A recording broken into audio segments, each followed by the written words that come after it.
Yun, what's up mga kagaston? So, another video for today. Ayan sila sir, galing pang Kamilin. Kamiling Tarlac. So, kaway muna kayo sir. Ayan, Kamiling Tarlac sila sir. So, dinala sa atin yung motor nila para ipa-check. Tapos, nag-upgrade din sila. So, bago ang lahat, intro muna.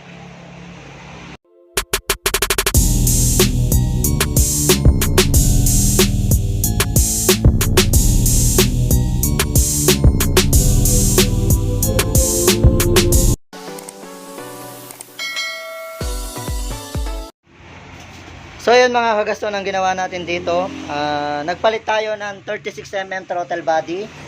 Ayan. Tapos naglagay na rin tayo ng king drag filter. Sabay palit ng 10 holes injector SGP.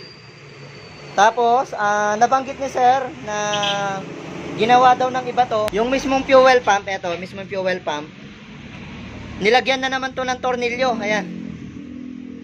So kung napanood nyo yung vlog natin na Ivory White 2021, ang problema nun, kapag sobrang init na ng makina or tumakbo na siya ng 30 to 40 km, umahagok-hagok na or pumupugak-pugak na. So ang naging issue nun, nilagyan din ng tornilyo to, yung mismong fuel pump. So ba't kasi nilalagyan ng ibang mekaniko para daw mawala daw yung pugak? So which is wrong. So, hindi naman talaga dapat nilalagyan to.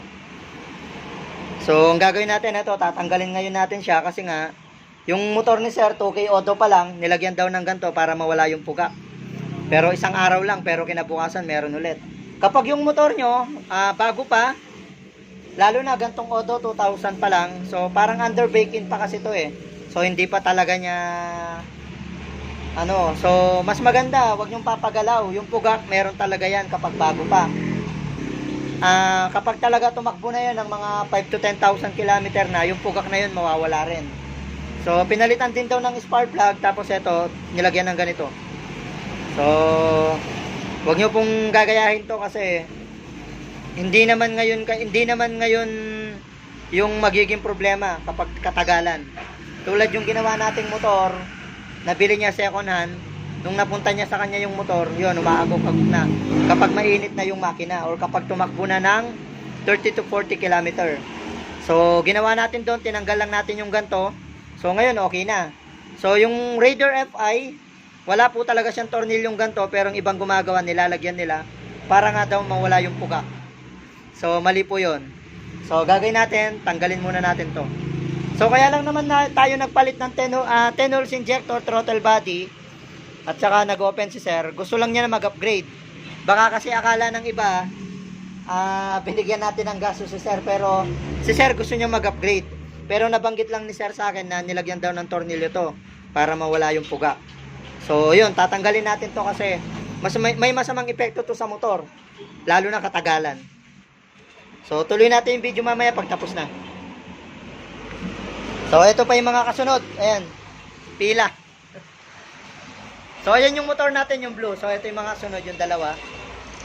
So, ang issue naman nito, bago pa lang din, kaso naputol yung tornilyo sa exhaust bolt. So, mas maganda kapag bago pa yung motor mo, or magpapalit ka ng butso, wag mo munang kakalasin, lalo na pag mainit yung makina. Palamigin mo muna. Or mas maganda, babara mo ng WD-40. So, tuloy natin yung video mamaya mga kagaston pag tapos na yung motor. So, yun mga kagaston, okay na yung motor ni sir. So, ayan, ang ginawa natin, upgrade, throttle body, 10 holes injector, sabay palit ng king drag filter. Tapos, tinanggal natin yung nilagay na tornilyo doon sa kanyang fuel pump. Kasi nga, may disadvantage yung katagalan. So, wag nyo pong gagayahin yun. May ginawa na tayong ganun na ganun yung naging problema.